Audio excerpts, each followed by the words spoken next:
Hello everyone, my name is Kitetsu and welcome back to my channel. This is the second part of my Getting Started series, which I began by basically looking at my own path into Age of Sigmar. That video gives you some recommendations of which books, kits and essential hobby supplies that I think are really worth getting started with. In this video, however, I wanted to look at whether Warhammer is too expensive or not. As you would expect from me, I'm going to focus on Age of Sigmar, but I've collected a lot of 40k in the past and I'm going to draw in a few parallels from basically 40k that are relevant to my opinions. This video has actually been difficult to come up with the topics for, basically, because it's highly subjective and out there's going to be so many wildly different opinions, but at the end of the day, this all boils down to you. Who you are as an individual and what you want from this hobby, really, and what you are prepared to spend. I can't entirely answer those questions for you. I can just try and give like a broad-minded opinion. At least I hope it's broad-minded. But every one of you is unique. Every one of you is different and you're going to have your own thoughts on Warhammer's expense. No one is really wrong with their opinions here, all the while that you aren't misinformed, at least, and you know, that's an important point to make. You know, ignorance can spread among people and it's never a great thing, really. You may be someone who's sitting on the fence about whether or not to get into the hobby. You might be someone who has already made up your mind about this topic already, but I guess I'm just trying to sit kind of in the middle, but I'm going to say this right from the start because I have to give my opinion on the topic and say immediately from the open where I stand. Really, what I want to do with this video is also promote the hobby to those of you who want to get started and show you that whilst yes, some of the things are ridiculously expensive and whilst there are options out there that don't seem to make any sense, and I will talk you through a few examples, I still think there are ways you can get into this hobby, you know, some really good ways at the moment, and if you are interested in getting into the hobby, I want to encourage you to do so, but I also want to give you a few cautions alongside that recommendation. Really, this hobby does not have to cost you the earth, and depending on what type of person you are, there's a good chance you can actually spend considerably less on Warhammer than you might assume or be led to believe from first impressions. Let's start this video by breaking down my own opinion. Firstly, I think the hobby is not necessarily expensive at all, especially when you compare it to other hobbies out there. Now, I'm being deliberately careful with my wording here, as some of the things that Games Workshop sells are definitely overpriced and they can be very expensive. I'll go into why I think that over the course of the video. In a nutshell though, the best things I have personally bought from Warhammer have been the best value for money out of all of my purchases, and as I mentioned before, if you compare the cost of the Warhammer hobby to, you know, other hobbies out there, it suddenly does start to look a lot more favourable. The second part of my opinion is that there is, of course, the potential for the hobby to become exceedingly expensive, as with all hobbies, depending on what you want out of it, depending on how carefully you plan your purchases, and while I think the Warhammer can be pretty cheap at the moment, I think there does need to be that element of informed opinion for getting people into the hobby and considering their purchases. You basically need to know where to start, what you should be looking at, and even just what to expect if you want to collect an army. Lastly, I believe that while Games Workshop have released some superb entry points into the hobby that make Warhammer very reasonably priced and accessible, some of their prices are just too high, and I actually think they do cross over that border of being unreasonable. Like, if we look at some of the units on sale, and these are just some very quick and easy examples I've come across, it's very hard to work out why sometimes two very comparable boxes can vary so radically in price. Grundstock Thunderers, for example, they're only £2.50 difference to Arkanauts, and yet they have half the number of models. That doesn't make sense. Then for significantly cheaper than both of these options, you can get 8 Saurus Knights, which in my eyes look quite a bit more substantial to say the least. Then you could get a box of 10 Dispossessed for £30, but for the same price we can get literally double the number of Savage Aurochs. Plague Monks and Crypt Ghouls contain the exact same number of models, and they're not exactly powerful by either army's standards, but there's nearly a £5 difference in their price tags. As for how the difference in all these prices is explained, I literally have no idea. I will talk a bit about Games Workshop's logic when it comes to heroes and higher point cost units when I talk about Khan the Betrayer in a minute, but from a production point of view, quite often you find the models can be comparable in size, plastic, detail, and even power in the game, but still with highly varying costs. Take a look at Mortarion, for example. He's brand new, as of making this video, more or less, yet he is £5 more than Magnus. And I know £5 isn't a big deal, but it's a trend that year on year, things do kind of creep up in price. But why is he £5 more? You guys might be aware of Bitzbox, who they do a huge range of videos, and I was watching one of their size comparison videos for Mortarion, and you see in their video that Magnus is arguably a bigger model. I would actually put the link for this video down in the description if you want to go and watch it, and I thoroughly recommend that you go and subscribe to these guys because they're really cool. But it seems to be like Games Workshop just thinks, well, this is newer, so it's obviously going to cost more. But, you know, in that video, Mortarion is lined up next to Gordrak and a Stonehorn and all sorts of other models, and you explain to me why these prices are the way they are. Personally, this is again highly subjective because it's my opinion, but I prefer the Gordrak model. Like, it's more substantial. If that's your centerpiece in your army, look how huge it is, and it's a great centerpiece. And yet, it's £20 cheaper. The Thunder Tusk looked great too, and yet it's a massive £50 cheaper than Mortarion. Crucially though, I don't think these overly expensive items or irregularities necessarily have to impact you at all, depending on you and who you are and what you want. You don't have to get these figures. There are plenty of options available to you to mean you won't have to get them. But again, that does boil down to it being my opinion, and you don't have to agree with that, that's fine. I will try to justify it over the course of the video though. But chances are, if you just pulled up Games Workshop's website and picked out a whole bunch of models that you would love to have, with all the modelling supplies you want, and all the paints, you know, everything, the works, you would probably be looking at hundreds of pounds potentially. That is the reality of the hobby. But, you know, for some people that is an undeniable shame, but it's not all bad news, however, because I really do think right now the hobby is currently more accessible than it has ever been. There's a wealth of excellent value options. If you're just starting out, it doesn't have to cost you a particular fortune. The hobby is not completely cheap by all means, but you don't have to spend that fortune on your armies.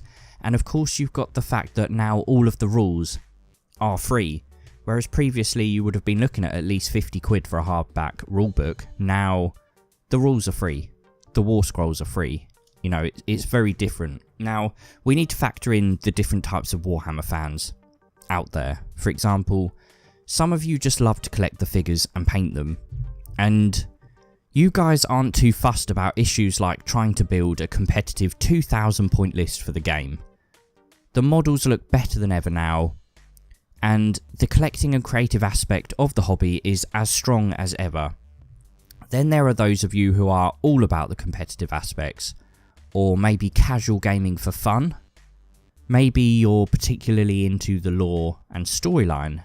I guess those type of people would feed more into the collecting aspect of the hobby.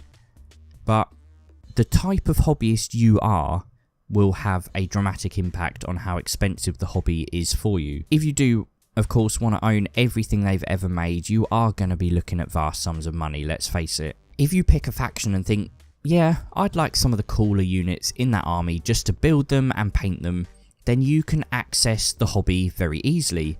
Similarly, if you want a small force to play smaller sized games, then you can also do so relatively cheaply. I, for one, am a huge supporter of creating 1000 point lists, because the games don't have to go on for too long. The armies you need to buy aren't going to cost you the earth, and again, this is boiling down to me as an individual, but I actually like the challenge of working with such a small amount of points to try and make a balanced force.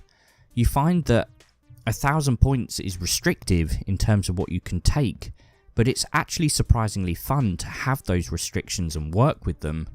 I also think it's a great starting place in terms of introducing yourself into the hobby, and then if you really want to, you can increase the sizes of your armies later on. If you throw yourself straight into collecting a 2,000 or 3,000 point massive list and you want to start playing, it's quite complex at first to get into it and it might actually put you off. So I recommend starting smaller. Changing tack for a second, I can guarantee that there are those of you out there who think that Warhammer is excessively overpriced. I know that is true, and I know it all too well because I actually remember being there myself, and relatively it wasn't even that long ago. I've been into the hobby since I was a kid, and even then it was expensive. But then I completely stopped collecting whilst I went off to university. Now, it took me a while to return, but when I did, the prices were majorly putting me off. And this is where we talk about our Khan the Betrayer model. Things like that model being updated, oh man, I mean, it was £22 for a normal, standard sized plastic guy. And that was nearly enough to put me off the hobby for good. I was thinking that is ridiculous. How can you justify that price? I've got some really old Games Workshop catalogues buried on my bookcase, and I dug out one of them from 2005.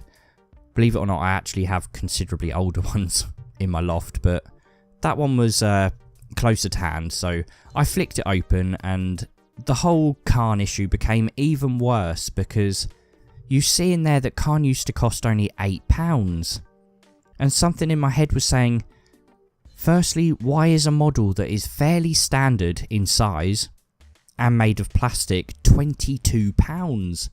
And secondly, why is it nearly 3 times the price of the metal version of the exact same model? You know, I know some of you are going to disagree with this, but in my eyes, it doesn't necessarily even look that much better. Now, I get that some of you don't like working with metal, and I prefer plastic as well because it's easier to glue and easier to model, and they're easier to paint sometimes, but even so, like, part of my logic was just thinking, surely metal costs more than plastic, right? Even now, this is a very strong example of what I think represents Games Workshop's overpricing. This figure is way too expensive, and there isn't really that much need to make him so overpriced. Now, flicking through my old catalogue, there is a general trend to see that year on year, everything has increased in price quite drastically to get to where it is now. I actually am concerned a little bit that this is a trend that is just going to keep continuing, and we may lose some of the great value options we have at the moment if this price increase trend keeps happening. You look at things like the new General's Handbook 2017, it released more expensive than the first one did, and one of the things that attracted me into the hobby was thinking, wow, you know, you've got this General's Handbook which is completely optional, you can take it or leave it, but look how cheap it is, you'd be like almost mad not to get it. And now it's like £20 and it's like, oh well, that £5 seems to make a difference, but why is it more expensive than it was before? It's almost like they're kind of hooking people into the hobby, and now that it's getting more popular and more traction, they're whacking the prices up, and it does concern me a little bit. But the Khan issue also brings to mind the more recent Primaris releases, like the Chaplain, the Librarian and the Captain and all of that lot that were announced for 40k at £22.50 each. Now, they're great models, the sculpts look brilliant, but they're just far too expensive. I mean, come on, £22.50 each. When you compare that to what you could buy in their place from Games Workshop, it just becomes a no-brainer that your money is better spent elsewhere. I mean, that's £45 for just a librarian and a captain. That's almost the same price as a start collecting box. Now, I'm not saying no one should go out and get these models. Not at all. If you aren't into converting and you really love these models, or you need them for your competitive list, you might not actually care about the price at all, and that is totally fine. But a lot of people will care about it, and I'm in that camp. It's a trend that runs through a lot of heroes in Age of Sigmar 2. Many of them are very pricey, and I believe Games Workshop justifies it under the logic that they're more powerful, they're singular models in the game, so you will buy less of them. Which basically means they have to put their prices up to justify their cost and to make a return on them. But going from £8 to £22 seems quite a stretch in my opinion. Going back a bit further, after seeing Khan, when I was getting into the hobby, I then saw this thing. The Fortress of Grim Corruption, I believe it was called. Now this thing actually became a little bit infamous. It is a stunning piece of scenery, and I would argue probably the best piece that Games Workshop has ever made, but it costs an enormous £680. I even found a screenshot from Games Workshop's website from when it was on sale. It was literally that expensive. Now, I know that it was actually enormous. It dominates a gaming table, and it's immensely detailed. It would make probably the most impressive display for a Warhammer table that you could imagine. But it's still nearly £700. And when you look at this fortress here, which again I own and have it shoved in my loft somewhere, this cost me nearly, in fact I think it was £50. Yeah, it was £50 brand new in a Games Workshop store many moons ago. Now sure, it's not as detailed, it's not as big, but it was pretty decent. And even scaling up the size, I don't think the £700 of the other kit is quite justifiable. You can buy 13 of the old fortresses for that price. I do imagine some of the costs came from the fact that they were probably highly limited bundles, but still, it's a lot. I'm not here to defend these prices by any means, and a lot of them mystify me even now. But here's the thing, I did return to the hobby. I did look past the Khans and the overpriced scenery and the heroes of the hobby, and some of you might think, well, why have you looked past it? Taking all of those things into account, why have I done that? I think part of it comes from the amazing value kits that Games Workshop have been releasing recently. I mean, I bring this up quite a lot in my videos, but look at the Seraphon Start Collecting kit. The Carnosaur alone is £50 in that kit. The box is £50. So everything else in that kit you are essentially getting for free. You know, buy them online for 25% off from a retailer of your choice here in the UK, and you're suddenly buying all of that for 37 quid roughly. It's very good value for money, and it is a fantastic way to get into the hobby. Get yourself a box of Beastclaw Raiders and you have up to 780 points worth of models for £50, or 37 if you buy it online. Now, I've literally just flicked through the General's Handbook 2017, and you've got 2 Mournfang packs, I think they're called, and with the leader, you can literally make 780 points. It's brilliant. Buy 2 boxes and you've got a 1500 point army right there for only 75 quid. Now, that's not bad at all. try and work out the cost of 1500 points of Caradron Overlords right now who currently don't have one of these sets. The value is very good. And to think you might not ever go above a 1500 point army, so that could be more or less the vast majority of your cost for the hobby right there. In fact, partly due to these sets, I would say the overpriced aspects of the hobby have not impacted my enjoyment of the hobby at all in the end, because I just found my own pathway through the collecting that allows me to get everything out of Warhammer that I want to, but at the price I'm prepared to pay for. So, you know, I mentioned Caradron Overlords a minute ago. I really want to collect them. I've got the Battle Tome. I got that pretty cheap secondhand. Another good way you can cut the costs down. I've got a couple of heroes from the army. But I'm not going to collect the army properly until Games Workshop brings out an Overlord Start Collecting box. That doesn't bother me. I know it's on the way. I can afford to be patient, but I think this just illustrates the whole point of smart buying. If I rush out right now and buy a decent Caradron Overlords list, it's going to cost me a small fortune. And yet, a couple of months after doing so, the Start Collecting box will probably come out and I'll be kicking myself thinking, if I'd have just waited, look how much money I would have saved. They must be currently one of the most expensive factions to collect, excluding some of the niche ones which have only got online exclusive sets made of resin and metal. But I love the whole concept of Caradron Overlords. I just want to be smart by being patient. I just think these Start Collecting sets add so much to the hobby. They let you access the hobbies and cut out an enormous chunk of the cost of collecting. I collect enough armies as it is, so I want to save the money wherever I can. And to me and others I know, these boxes are the difference between starting an army or not starting them. I cannot say enough how good they are. I also got myself the starter set for Age of Sigmar, which again I talked about in the last part, and the value of that box is almost unbeatable.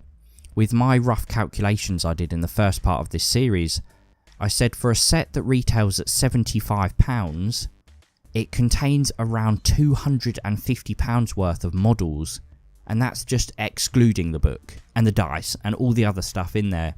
It's great. You get 47 fantastic looking models.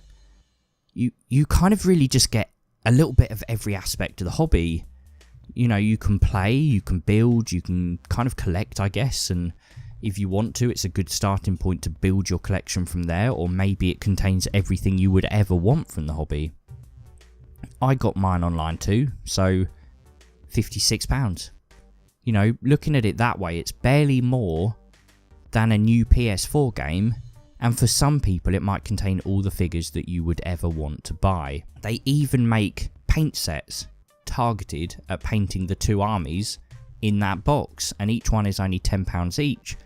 Admittedly, they're quite basic paint sets, and I've bought a whole load more because I'm very obsessive over making my painted models look quite good, which is probably why I never actually managed to finish any of them.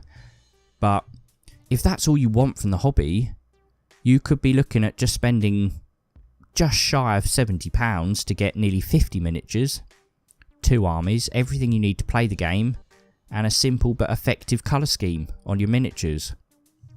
My advice would be to just be smart with your choices. Leave the Fortress of Grim Corruption and Primaris Librarian on the shelf. Now I know that's not available anymore, but you get the point I'm making. Maybe go on eBay, buy the original Metal Khan for a fraction of the cost. You know, if you want to, and you can afford all of the stuff that some people consider overpriced, then by all means go and get it. But otherwise, I would suggest some products are avoided, or do what I do and maybe get those items at a later stage in your hobby path. You know, treat them as a more advanced hobby item that you can get at the stage when you decide, hey, actually I really do love this hobby and I am prepared to spend that amount on certain models. If you never get to that stage, then you haven't lost anything. Another consideration, which I've already hinted at with the PS4 game comparison, is that comparing Warhammer to other hobbies out there, it can actually start to look either very reasonable or very cheap. I personally have had a lot of expensive hobbies over the years, including my video games. So if we just did an immediate comparison, if you want to get into video games, you could buy a PS4, you could get an Xbox One, or maybe a gaming PC. That's kind of your main choices at the moment. When the PS4 first came out, it cost me £350, and that was with no games. That's a pretty sizable investment in a hobby right there. You know, compare that to the £70 worth of Beastclaw Raiders. You're already at £350, and you haven't even got anything to play on it. Now, I know that right now, you go on Amazon, look up PS4, and you will get one for significantly cheaper than when it launched. But if gaming is your passion and your hobby, chances are you may want one nearer to the launch. And you have to factor in the fact that an average game is around £40 to £50. And then you've got your monthly or yearly subscription cost to be playing online.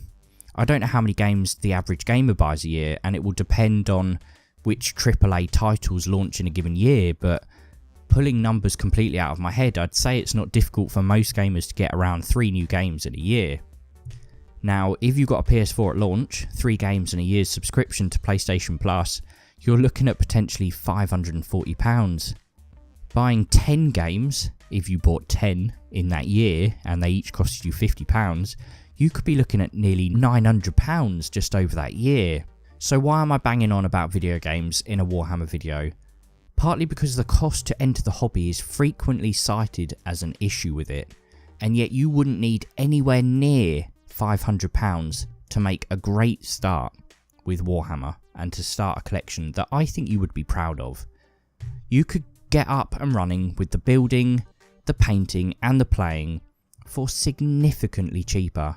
Like I said, the start collecting box is online £56, and you've got the dice, you've got the measuring sticks, you've got 48 miniatures, you've got 2 armies which are actually surprisingly close to 1,000 points each side. Even then though, and I have to say this, value is a relative thing.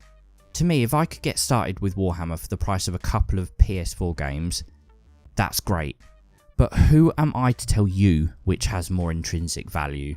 If gaming is your thing, then games are likely worth more to you than plastic figures, especially if you don't care for the hobby at all anyway, but I don't know why you'd be watching this, but still.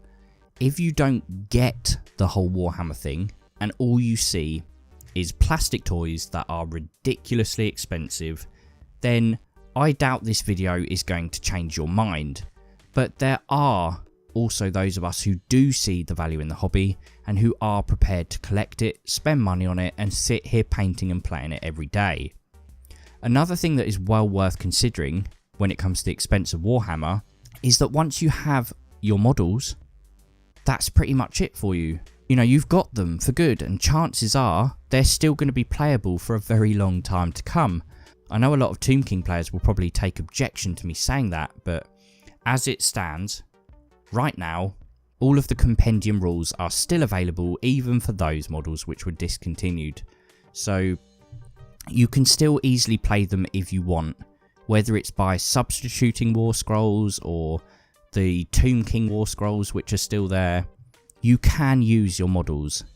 If you're only interested in modelling and collecting, then your figures are good forever.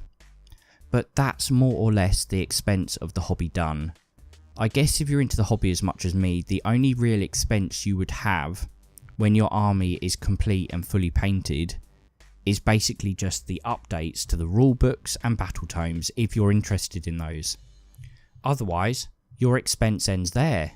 And that brings me back to the other aspect that I mentioned earlier about the value of Warhammer. Games Workshop has made the core rules and War Scrolls for each figure completely free. So you don't have to worry about spending hundreds of pounds on rules anymore. If you want to start building a playable army, have some casual games, then it's all there for you.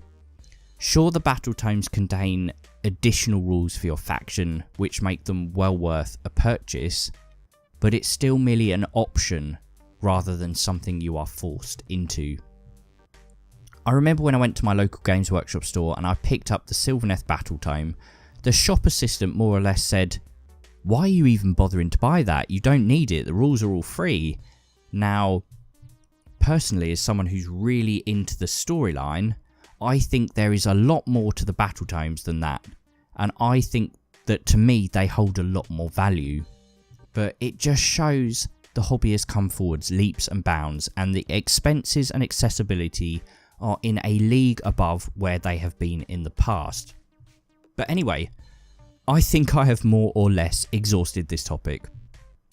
Just remember my key points. Be smart with your purchases. Work out what you want from the hobby before you start. Consider starting with a small collection. Avoid products you think are overpriced. And remember that relative to other hobbies, Warhammer is potentially quite cheap.